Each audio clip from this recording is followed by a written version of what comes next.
I wanted to maybe explore those a little more. You had said one time in consultation, wherever I go, there will be ministry.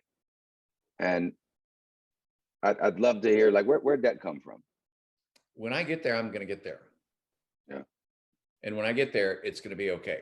I'll make a difference. It will be different. Anyway, whatever that perspective is, not like, well, once I show up, I'll be in charge and everything's great. But I think part of it in the military is the chaplains always had a terrible time getting a vehicle in the units where I was. Somebody would scarf it up, the XO would reassign it. Chaplain, S3s is down, so we're taking yours. And I go, well, how do I get to the field? Well, you'll figure it out. So, whether it was LPCs, our leather personnel carriers, that we're going to have to hike out there to the range. My assistant was going, we're not going to hike. And I said, whatever we need to do to get out there, we're going to get out there. Yeah. And when we get there, we're going to do ministry. So it became more of a mindset that my ministry is not going to be dependent on the logistical support that others provide. If I don't have a vehicle, I'll hitch a ride, I'll hitchhike, I'll hike, I'll double time, I'll road march, whatever it takes. And once I really embrace that without anger, first few times it was like, I'm important too, I'm a captain just like the S4 is a captain and I deserve a vehicle. Mine's assigned to me and you took it away. Once I got through the anger of it, I never again had a problem getting out of the field. Oh, wow. Yeah. Whether that was lesson learned, okay, you got the lesson learned, so now you don't have to worry about it. So however that worked out, that was part of it, is that ministry is not dependent on logistics. Yeah. Providing what you're able at their point of need. When they were hungry, Jesus gave them bread and fish. When they were ill, he gave them healing. He said when they were, how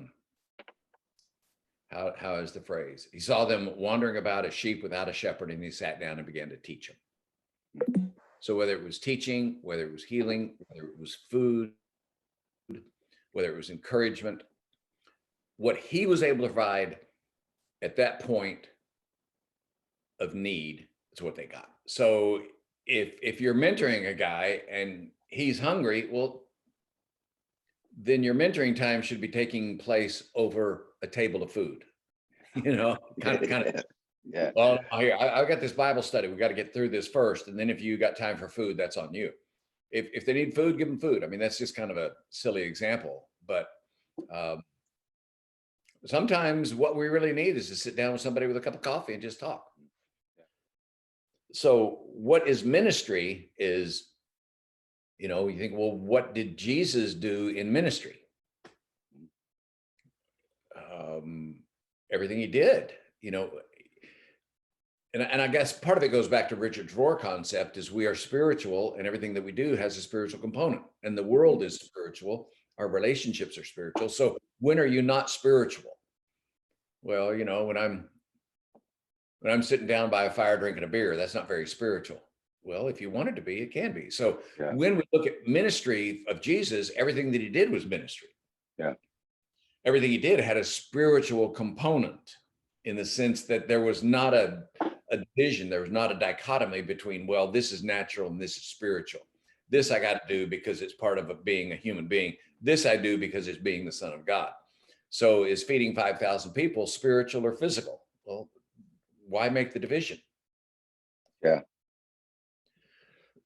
Whether it's casting out a demon or walking on water or giving the Sermon on the Mount, we'd say, oh, this is spiritual. Oh, well, that was natural. Turning water into wine. Well, it was a miracle, but it was really a physical thing because it was just wine. And you go, okay, that makes your head tired because you're trying to bring a division between what's spiritual and what's not spiritual. So who are you? So is it your title that makes you who you are? That, well, once I retired from the chaplaincy, I'm no longer a minister. Mm. Or once I leave that church and I'm not preaching, I'm no longer a minister. So when the scripture says, blessed is he who comes in the name of the Lord, I hold that as blessed are you. Are people happy to see you when you show up? You know, like, all right, Joe is here.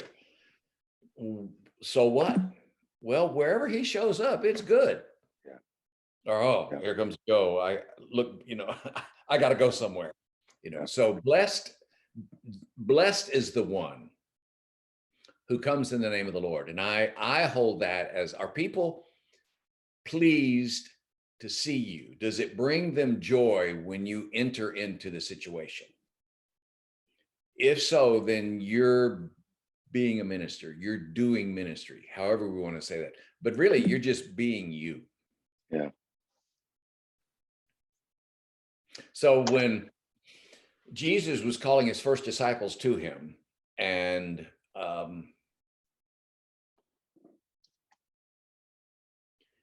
he calls James and John, they're out fishing, and he says, follow me, and I will make you fishers of men.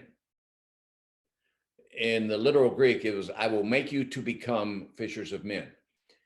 You're just going to be a fisher of men. You don't go out fishing. You just are. You know, that's who you become.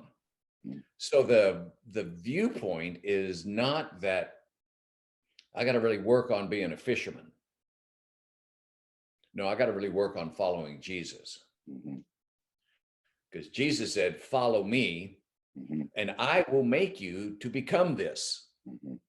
So the effort, I think, that people put into, I want to be a better minister, or I need to be a better therapist, or I need to be a better dad, you could probably boil it down to, I need to follow Jesus better. Yeah.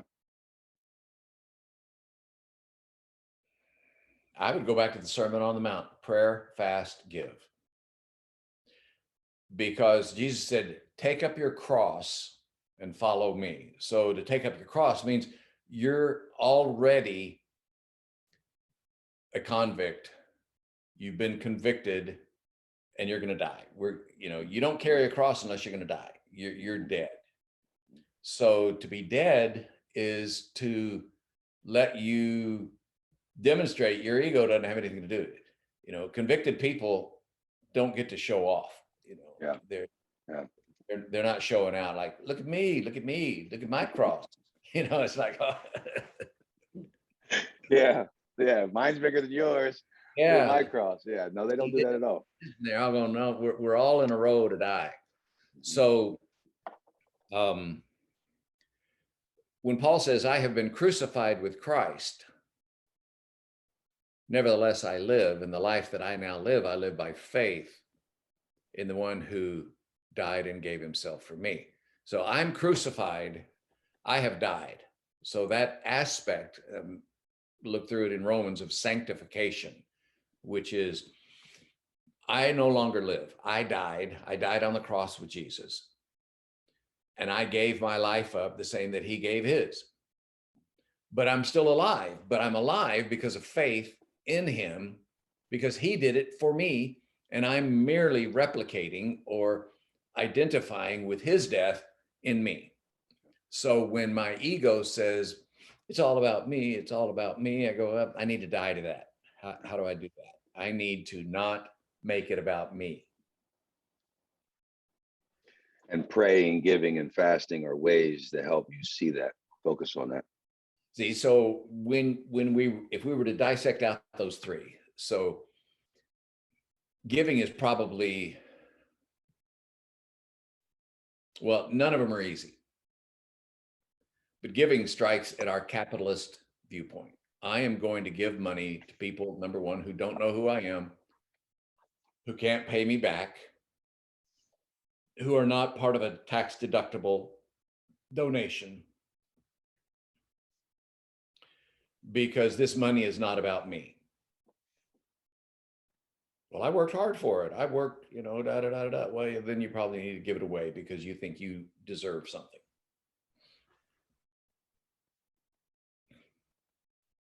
Praying is putting yourself down and finding out what is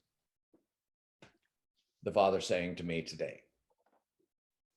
Because Jesus said, I only say those things I hear my Father saying, and I only do those things I see my Father doing. That's beyond, Yeah. That was a result of spending time. God, what are you doing today? I need to hear what you're doing so I can do it too. Mm. Well, I think I'm going to Caesarea Philippi today. You want to go? I mean, that's an oversimplification, but to be in a place to hear what is God doing today? What is God saying today? I only say things that I hear God say. That's a step. And the fasting part is to put down our own flesh, our own desire, our own appetites for a greater call.